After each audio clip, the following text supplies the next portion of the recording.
Assalamu alaikum students, my name is Mohammad Wais Sadiq and I am your class 10 mathematics teacher. Students, last lecture में हमने fundamental properties of sets को discuss किया था। आज के lecture में हम स्टार्ट करेंगे वेन डायग्राम्स। तो आए चलते हैं वाइट बोर्ड की तरफ और आज का लेक्चर शुरू करते हैं। लास्ट लेक्चर में हमने फंडामेंटल प्रॉपर्टीज़ ऑफ सेट्स को डिस्कस किया था। आज के लेक्चर में हम नेक्स्ट टॉपिक स्टार्ट करेंगे जो है वेन डायग्राम।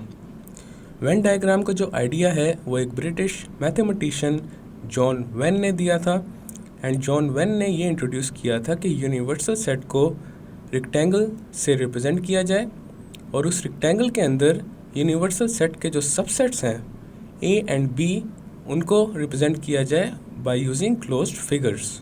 नेक्स्ट हम ये देखेंगे कि सेट्स के दरमियान जो रिलेशनशिप होता है उनको वेन डायग्राम से किस तरह रिप्रेजेंट किया जा सकता है। हमारे पास सबसे पहले है union and intersection of sets. यहाँ पे हम union and intersection of sets को रिप्रेजेंट करेंगे with the help of Venn diagrams. सबसे पहले है हमारे पास ए यूनियन बी। अब यहाँ पे हमारे पास तीन डिफरेंट केसेस हैं। पहला केस है डिसजॉइंट सेट्स।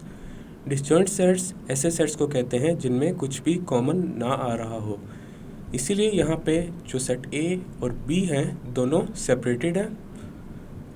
अब ए यूनियन बी के लिए हम ए को कलर करेंगे एंड बी को भी कलर करेंगे बिकॉज ए यूनियन बी में ए एंड बी दोनों के ही एलिमेंट्स इंक्लूड होते हैं।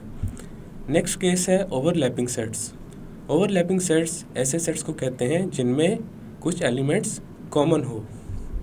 तो यहाँ पे ये वाला जो रीजन है ये कॉमन रीजन है ए एंड बी में, और ए यूनियन बी के लिए ए एंड बी दोनों को ही कलर कर देंगे।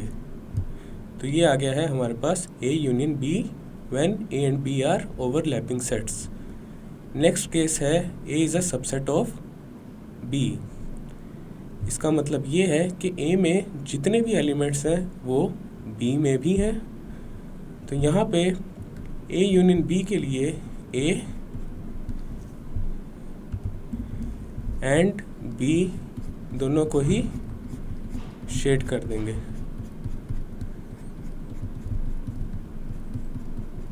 तो ये आ गया हमारे पास A union B when A is a subset of B. Next है हमारे पास ए इंटरसेक्शन बी।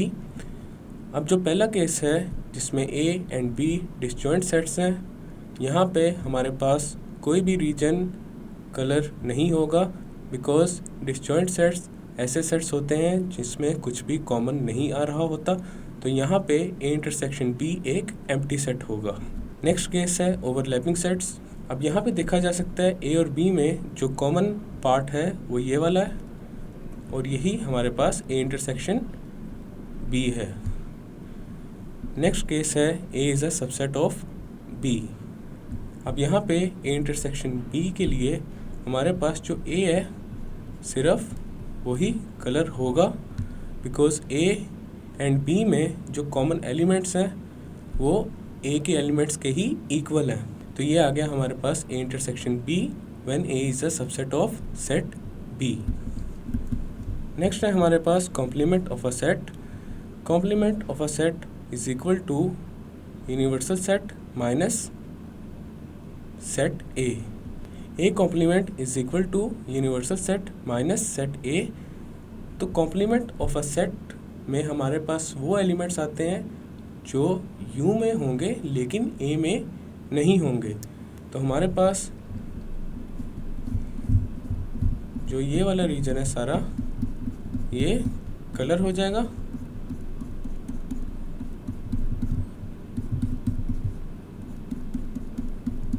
और ये है complement of A. Use Venn diagrams to verify. Part A है commutative law for union and intersection of sets.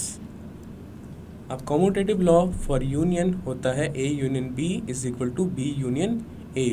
तो यहाँ पे ए यूनियन बी की वेन डायग्राम बनाते हैं और हम यहाँ पे यही एज्यूम करेंगे कि A and B overlapping sets हैं। तो ए यूनियन बी में हमारे पास ए एंड बी दोनों ही कलर हो जाएंगे। उसी तरह बी यूनियन ए में भी ये दोनों को कलर कर देंगे। तो यहाँ पे हमारा जो कॉम्यूटेटिव लॉ है A union B is equal to B union A satisfy हो रहा है। नेक्स्ट देखते हैं commutative law for intersection A and B are overlapping sets, then A intersection B के लिए हमारे पास ये वाला जो रीजन है वो कलर हो जाएगा। उसी तरह बी इंटरसेक्शन ए में भी हमारे पास जो ये रीजन है ये कलर हो जाएगा। तो यहाँ पे भी जो कॉम्यूटेटिव लॉ है with respect to intersection satisfy हो रहा है। Next we have is De Morgan's law, और पहला लॉ है complement of A union B is equal to A complement intersection B complement. लेकिन इसको वेन डायग्राम की हेल्प से रिप्रेजेंट करने से पहले हम बनाते हैं A complement and B complement को। ए कॉम्प्लीमेंट में हमारे पास वो सारे एलिमेंट्स आ जाएंगे जो यू में होंगे लेकिन ए में नहीं होंगे। अब हमारे पास जो रीजन आएगा वो ये वाला आ जाएगा।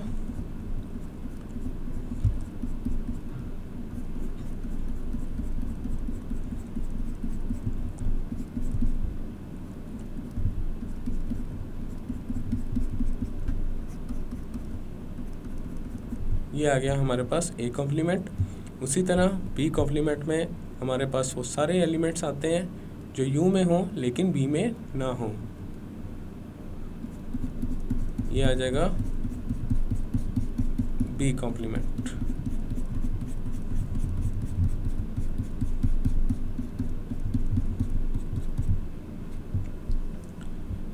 नेक्स्ट हम देखते हैं A complement intersection B complement. अब ए कॉम्प्लीमेंट और बी कॉम्प्लीमेंट में जो रीजन कॉमन आ रहा है उसको हम यहाँ पे कलर कर देंगे। हमारे पास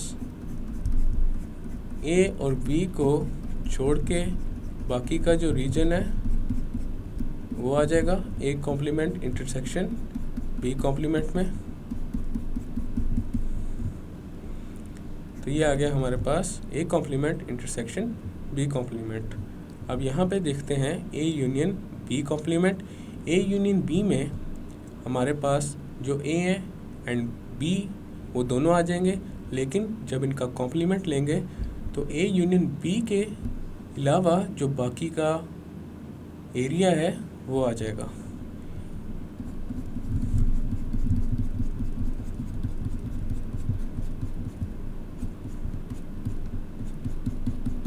ये आ जाएगा हमारे पास complement of A union B.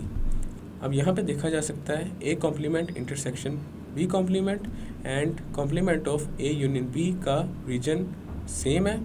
This means they both are equal. तो यहाँ पे जो डी मॉर्गन्स लॉ है वो सेटिस्फाई हो रहा है।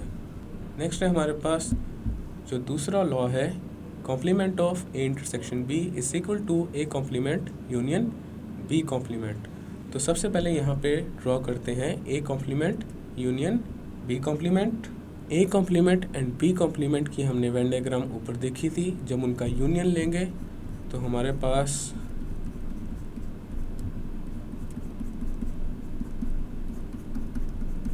ये वाला एरिया कलर हो जाएगा।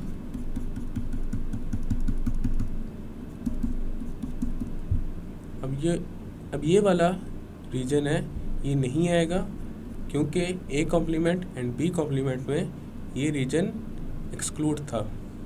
इसी वजह से इसके अलावा जो बाकी रीजन है वो हमारे पास A complement union B complement में आ जाएगा। नेक्स्ट देखते हैं complement of A intersection B. A intersection B में हमारे पास ए और बी का ये जो कॉमन रीजन है ये आएगा, लेकिन हमने जब इसका कॉम्प्लीमेंट लेना है तो इसके अलावा जो बाकी का रीजन है वो इंक्लूड हो जाएगा। तो हमारे पास आ जाएगा दिस रीजन।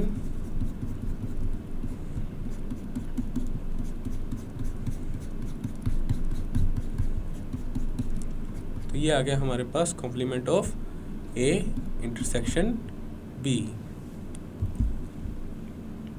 तो यहाँ पे दोनों डायग्राम्स में हमारे पास सेम रीजन्स पे कलर हुआ है, तो ये दोनों भी इक्वल हैं।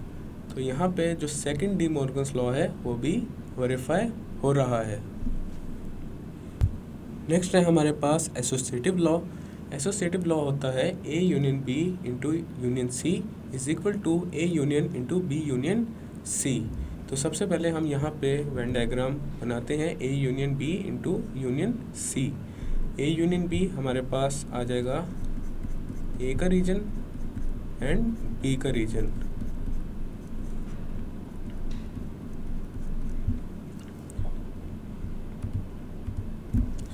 और जब ए यूनियन बी का सी के साथ यूनियन लेंगे तो हमारे पास सी का पूरा रीजन भी इंक्लूड हो जाएगा। तो ये आ गया हमारे पास A union B into union C. अब हम बनाते हैं A union into B union C. तो पहले लेते हैं बी यूनियन सी। तो बी यूनियन सी में हमारे पास बी का रीजन एंड सी का रीजन पूरा इंक्लूड होगा। और जब ए के साथ बी यूनियन सी का यूनियन लेंगे तो हमारे पास ए भी अंदर इंक्लूड हो जाएगा। तो ये आ गया हमारे पास A union into B union C. अब इन दोनों में सेम रीजन ही कलर्ड है, तो ये दोनों भी इक्वल हो गए। अब यहाँ पे सबसे पहले ए इंटरसेक्शन बी का रीजन कलर करेंगे। तो जो ए और बी में कॉमन रीजन है वो ये वाला है।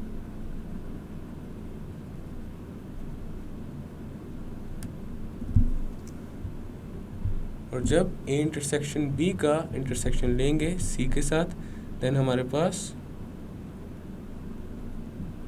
ये वाला रीजन आ जाएगा जो ब्लू कलर से कलर किया हुआ है। तो यहाँ पे हमारे पास A intersection B into intersection C ये ब्लू कलर से रिप्रेजेंट किया हुआ है। इसी तरह बी इंटरसेक्शन सी हमारे पास क्या आ जाएगा, बी एंड सी का जो कॉमन रीजन है, तो हमारे पास ये वाला रीजन आ जाएगा। एंड देन उसका इंटरसेक्शन लेंगे ए के साथ, तो हमारे पास सिर्फ ये वाला रीजन आ जाएगा जिसको ग्रीन से कलर किया हुआ है। तो यहाँ पे देखा जा सकता है A intersection B intersection C is equal to A intersection into B intersection C आ चुका है। तो associative law with respect to intersection B verify हो रहा है। नेक्स्ट है हमारे पास डिस्ट्रीब्यूटिव लॉ।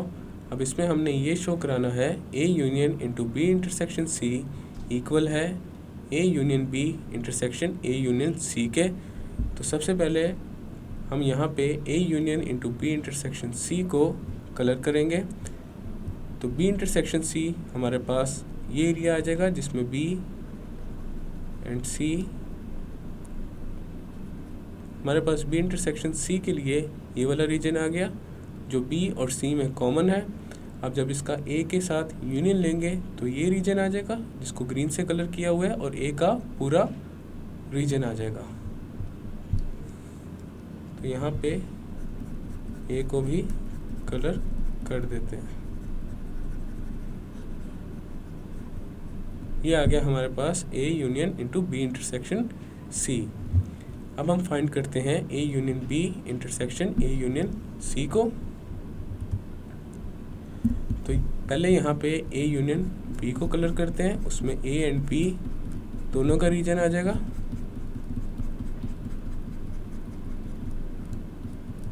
देन ए यूनियन सी को कलर करते हैं, तो उसमें ए का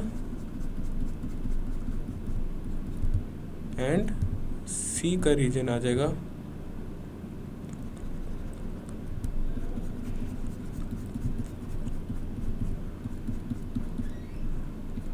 जो पर्पल कलर है वो रिप्रेजेंट कर रहा है ए यूनियन सी को और ब्लू कलर रिप्रेजेंट कर रहा है ए यूनियन बी को। अब इनका इंटरसेक्शन लेंगे तो हमारे पास जो कॉमन रीजन है वो आ जाएगा। तो यहाँ पे जो ग्रीन कलर से रीजन ड्रॉ किया है ये हमारे पास आ गया A union B intersection A union C। अब यहाँ पे दोनों में देखा जा सकता है हमारे पास, अब इन दोनों में देखा जा सकता है हमारे पास जो ग्रीन कलर में रीजन ड्रॉ किया हुआ है वो कॉमन है।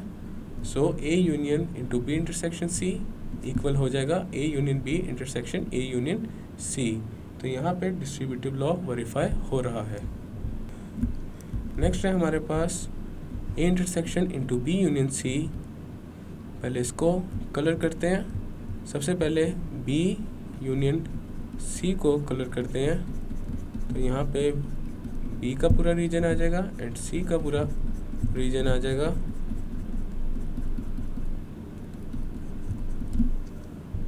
अब जब उसका A के साथ इंटरसेक्शन लेंगे तो हमारे पास जो कॉमन रीजन है A and B union C में सिर्फ वही आ जाएगा।